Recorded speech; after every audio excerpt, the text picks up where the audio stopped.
I would do it, but my hands. And also, yeah, because I ain't. Welcome everybody to the daily recap. This time around, we got Mirko on the couch. We're gonna be talking about day number 5. We're gonna try and go through this relatively fast because we got a game. You got a game to watch, honestly. You got a game to watch, so let's jump right into it. First game of the day of day number 5 started off with RRQ Akira versus Team SMG. Now, I want to get your general thoughts about it. Not because it's a Malaysian team, but RRQ Akira, to be perfectly honest. What are your thoughts on this champion of Brazil? I want to preface it as if like they have a lot of potential, and the truth be told, I do feel like they have a lot of potential, but is it because they are like not there yet? Because I've got multiple opinions from media, from talents. Do you think it's because they're not there in terms of like overall polish, or is it like a mental game? Honestly, I feel like it's a mental game. For sure, it's a mental game for RRQ Akira, because they're not just champions of Brazil, right? They're champions of Liga Latam as well to qualify to M5. And the way they played was just different. Maybe you could say, yeah, because they were up against different level teams as well. I mean, it was Bigachon Suns and Imperio who both didn't do quite well in Wildcard and M5 respectively, but I really thought RRQ Akira, this would be the time to actually show that their domination in Brazil wasn't because it was a weak region, but it's because they're just so much better compared to everyone else with their chaotic playstyle. They want to go in, they want to just fight and fight and fight, but in most of their losses that you see, they're going for Minotaurs, they're going for safer picks, and even in the match against SMG, I believe game number 1, they did play that Minotaur, and it just doesn't fit Luis. If you watch MPL Brazil, if you watch Liga Latam, you know he's a specialist on the Kufra, on the Cho, on the Kaja. He even said it to me while I was talking to him backstage. I gave him a pep talk, kind of a bit of pep talk when they were up against Fireflux, down one game after the earthquake. We were outside, and I was like, bro, why are you playing like this? Because it's so weird to see them on Minotaur, seeing them react to plays instead of being the ones who are actively looking for plays on the map, you know? I mean, truth be told, there was a lot of games that he played on Minotaur, surprisingly enough for M5. And I was expecting him to play like a set type hero. Minotaur was an interesting choice, right? Especially since you want to be proactive, which begs the question. Throughout this series, I mean, Team SMG at this point knew that they were like basically going to get eliminated. This was like whether or not they brought RRQ Akira alongside with them. What do you think about like especially for some of these teams, as we look at the draft, right? RRQ Akira, game number 2, we started to see things like, Dairoff, Kufra. In game number 3, RRQ Akira decided to whip back run it back with the Cho this time around. Arlet as well. Gord, obviously, because, well, if we start looking at the bans, it starts to make a little bit more sense in terms of where we saw Nolan ban, Wan ban, Valentina ban, as well as the Farmist on top of the Minotaur from the side of Team SMG in the game number 3 itself that pushed to 24 minutes. It begs a question about, like, identity, right? For, well, not just RRQ Akira, but even for, like, the side of Team SMG. As soon as the pressure is gone, it felt different. Completely different, right? I mean, for SMG, it's the same problem, I think. The pressure definitely got to them, because I believe when I was watching MPL Malaysia, I was actually quite impressed with their performance against Homebois. I didn't expect it to be that close in the grand finals. The fact that it got to all 7 games was basically a chance to show that, hey, it's not just the world that's growing, but also Malaysian MLBB, despite it unfolding in the end being not too good for Malaysia. I was expecting SMG to dominate wildcard and do okay. I didn't expect them to do super well either in the group stages, but I have to say, man, SMG, this win against RRQ Akira, it felt more lucky than it felt like they were outplaying RRQ. RRQ, even when they didn't get the right drafts, the Minotaur draft, game number 1 was in the bag. They just threw so hard because Gusta. And again, I think for Gusta, it's so weird because he pops off. He's the carry in a lot of these situations where the team is behind. But in this match, he just became the thrower. He was the guy who made the plays that actually gave SMG the win. He was the MVP in both the games that he lost on Brody, game 1 and game 3. I remember watching it here, literally in the town room, and just being so tilted. Why would he do that? Why would he make these stupid plays? Because he was going for, the first one was maybe a bit of a miscalculation. He was going for the last hit on the turret based on mid. That one was fair. But the third one was like, bro, have you not learned your lesson? Have you not learned your lesson? And also, it wasn't last hit. It wasn't even last hit, right? So what are you even risking your life for at that point? It felt weird, and that was the 2 plays that actually became the biggest reason as to why SMG were able to come back. So it was lucky games for SMG. Okay, funny enough that we talk about it in this particular manner because the follow-up game after that was Homebois versus Oh, no. Deus. It was not a good. Let me tell you, day 5 was not a good day for Malaysia, right? It really wasn't. SMG knew that they were eliminated, but Homebois, this was a pretty goddamn important match because this kind of like, Very. if they won this, they basically secured the groups, and there was no way for them to actually drop down, right? So then we look at the draft. We look at the draft here. They had some long games, but do you think, in your opinion, especially from the side of from like Devu's standpoint, was it Homebois playing bad, or was Devu just that much more prepared? I think it's a bit of both, right? I can't really completely say that it was Deus Vult completely outplaying Homebois because that was the Homebois that I saw in MPLI. That wasn't the Homebois that I saw against Geek Fam. It was also a Homebois that was, I feel like, just a bit different compared to what we saw before.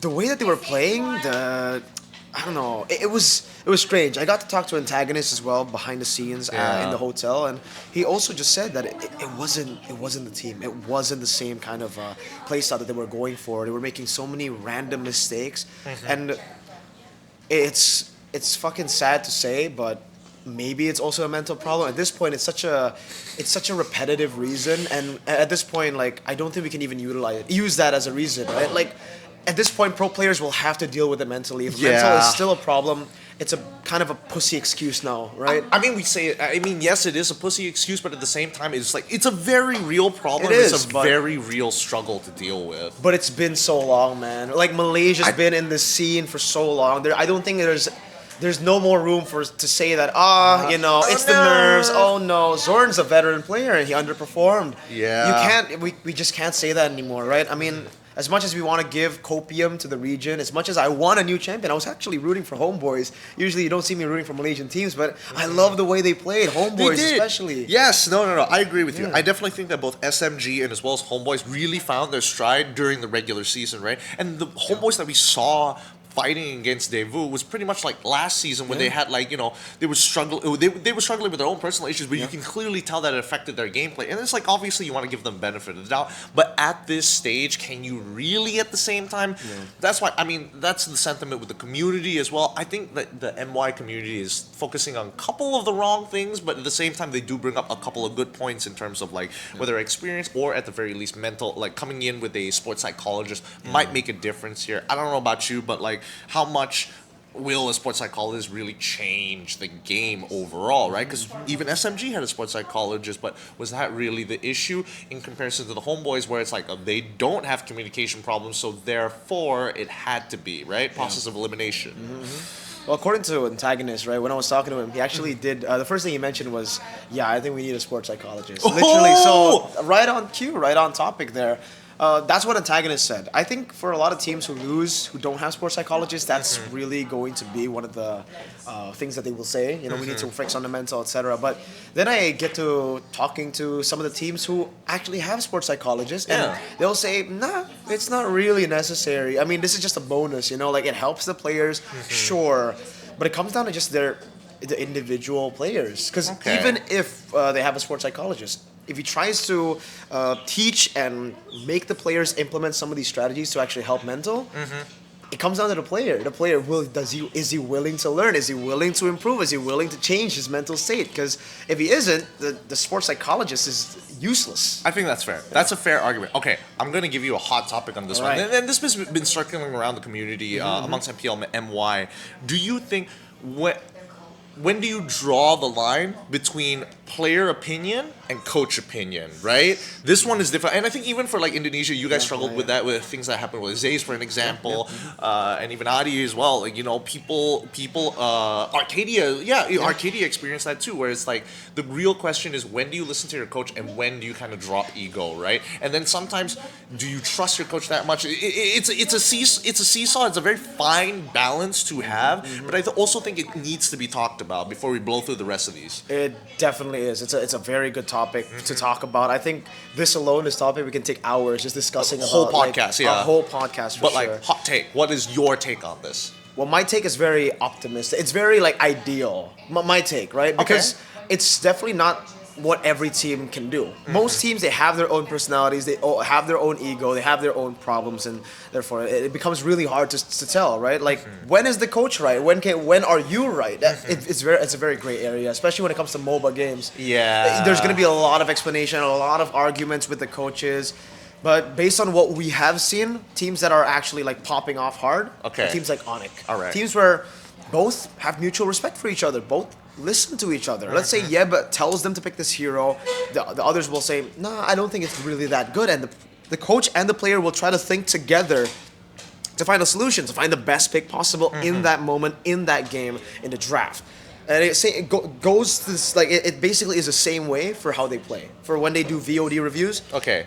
it's literally the same way. The coach will maybe say, you have to do this, but if the player says, no, I'm feeling this. Yeah, because it's different perspectives. Yeah. For the coach, who basically, it's the same view we get, right? Yeah. It's the whole map.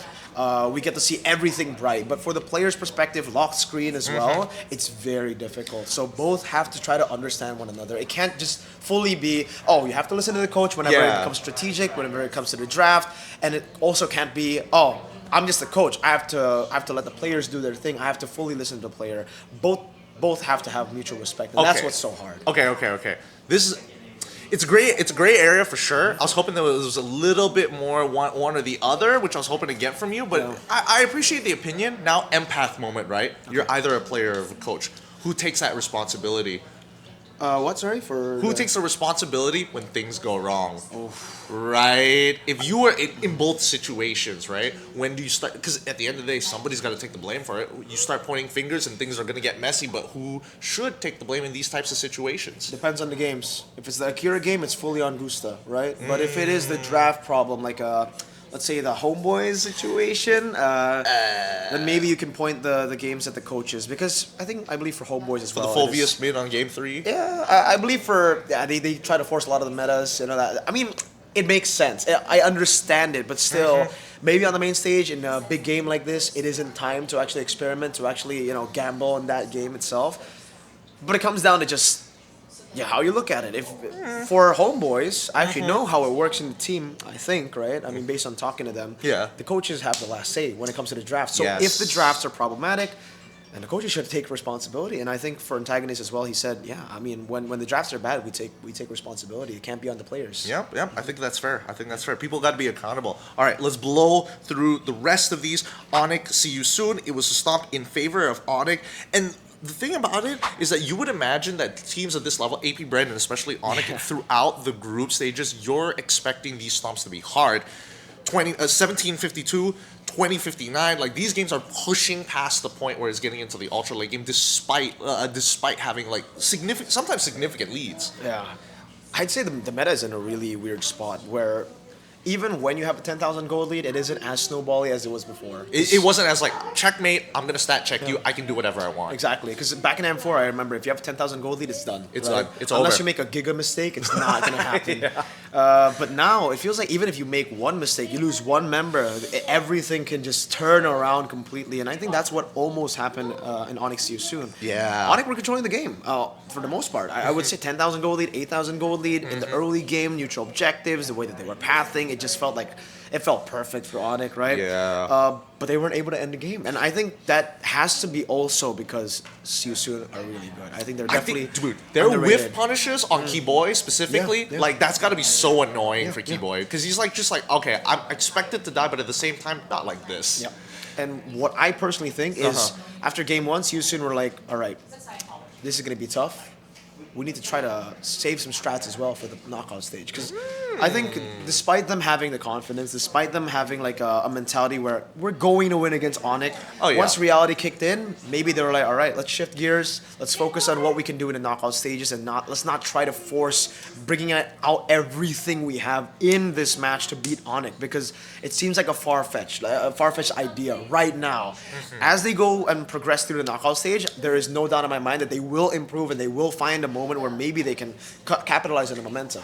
I suppose, yeah. Yeah. Because definitely with the playstyle of this team, where like I've noticed amongst this like Cambodia and Myanmar teams, they're the kind of teams that are brave enough to like Go in.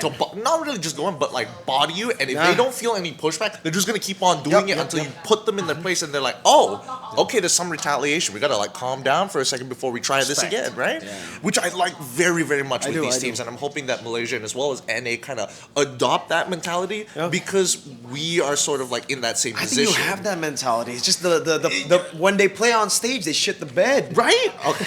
All right. We can go that even further, but now we go into the very final game, which is AP Bren versus Team Flash. And this was, to me, I thought this was quite interesting because there were some very good moments from Team Flash, right? Game number 2, we did get to see, game number 1, we saw Lo Yi. Game number 2, we saw them kind of revert back into what they usually play, but they got pretty close in game number 1. Very. Firstly, got to give props to the coaching staff and also the players for thinking of that idea of the Lo Yi. Lo Yi, Khalid, Tigreal, Beatrix, Guinevere. Mainly, I did Lo Yi and Tigreal, right? Because it makes sense when you're able to find some crazy angles to flank, some crazy bushes to take control of without having to give vision away. Diversion. Tigreal, it just sucks for them because they were up against Super Marco, who's a macro god. He, as a Claude, you're the weak side of the map, especially in this game. And he was basically not really able to do much. He was only able to farm for the first, 15 minutes? Yes.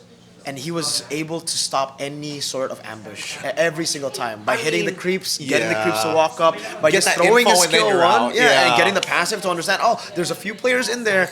The little things that he does basically stopped Team Flash all the way. I have to say, Gideon, before M5 started, I did say Team Flash was the luckiest team. I know. I was about to bring that up actually when you were talking about your quote-unquote tier list about everybody. Put them in L. Yeah, you put them in L. I think for SMG, I won't have to retract what I said. Maybe the L part, them being all the way down there, I'll give them some respect now because I think they have grown. If it was the Team Flash that showed up against RRQ, I would have to say they would go 0-3 without a doubt, 0-3 and 0-6. Probably. But they improved so much. They took that luck and because for a lot of teams to actually get in the M series with that kind of way, they look at it as like, oh, I'm happy to be here. Yeah, I'm happy to be here. We've actually seen teams in M series actually do that, where they're just like, so many. This is a good time. Exactly, and that's what I thought was going to happen to them because it felt, I don't know, I just had a feeling. I didn't talk to the players obviously, so I don't know if they were actually complacent with just winning MPLSG. I think proves that they're not. Yeah, they're still looking to find glory. They're very hungry. And even though all these players are veterans, it didn't feel like they were veterans. It felt like they were here for the first time and they are here to prove to the world that SG is back to compete. Unfortunately, they were in the group of death. They were in the group of death, and at the same time, I think, game 1 is really where you could see that they wanted to win this really, really bad. And like, when you see an 0-7, Flaptizi 0-7 in this matchup, and then at the end of it, like, solo kill? Yeah, the solo kill as well. It's one of those few things where it's just like, oh man, Flap is so out of this game until he isn't, which really just kind of shows the level that AP Bren is currently at, and also maybe even the meta to a certain degree, because it was 20 minutes, right? Second game, definitely really, really difficult for them. As soon as Hades did not have his purple buff, that's when it's like, oh, dude, how do I play this game? That was a notorious 100% as well from Yasu. Notorious 100%, man. 100% gonna win, man. 100%. Though I can definitely see like what he was going for, right? I mean, it's true, yeah. To a certain extent, you can definitely see the combo that can happen, but for that draft to work, everything needs to line up perfectly. I think it's very like, and that's like very wishful thinking against AP Bren. Agreed. I think it's one of the few things that teams need to recognize that how important tempo actually is, and it's not tempo in terms of like, oh, go fast or like go super slow, but at the very least being able to dictate the tempo, right? Whether it's smothering your opponents to get to that point or accelerating your lanes to try and like enable a piece. And man, in this game, I'm not gonna lie, I was really hoping that Team Flash was able to pull off that combo because again, it's similar to game 1 comp where you're looking for one person to set, another person to actually finish it off, which is very clear in game number 1. But then as we go into game number 2, it's like, okay, now we are heavily reliant on that tempo, heavily reliant on our laners to get ahead through Hades, and even then you're still trying to do this balancing act of like not losing control over the map. It's really tough to say that, for for Team Flash especially, because game one they looked so good. They did. They dropped the ball because AP Bren just played it better. That's one of the games where I feel like even though Jay made that kind of risky play, Yeah. it wasn't. I mean, the game wasn't going anywhere anyways. He had to make something happen. He needed to. You got to go for the gamble. miracle. It just looks pretty. It looks pretty dumb at the moment, but during the moment. But after, you're like, oh yeah. I mean, looking at the game, the way that AP Bren were coming back, the way that Mirko was already getting out of control in the game, you had to look for a miracle play. Yeah. Props to Jay for actually being brave enough to make that kind of play, but GG man, AP Bren were just too smart, too composed. I mean, that's why they're considered like above everybody else, right? Yeah, You know, yeah. AP Bren and both Onic. Onic. I'm excited to see what that matchup is eventually going to Yeah. look like as Upper we start bracket the finals, I upper think. bracket finals. It's happening. It's going to happen soon. And yep, looks like for the time being, we're going to call it a day here for the daily recap. Mirko, you know where to find him. All the socials. Let them know where they can find you. It's pointless because you're like already too famous here to buy merch. So like, give him your socials. Give him your socials. You can find me on YouTube. I'm most active on YouTube. You can find me on Instagram, Facebook, and Twitter as well. Though I think I'm more active on Instagram than Facebook and Twitter. But I try to post as much as possible on Facebook and Twitter too. Well, with that being said, we'll see you guys on the next daily recap. It's going to be day number 6, and eventually it's going to get to knockouts. We'll see you soon. We got a game to catch. Okay, thanks. Bye. You want to make out? What? What?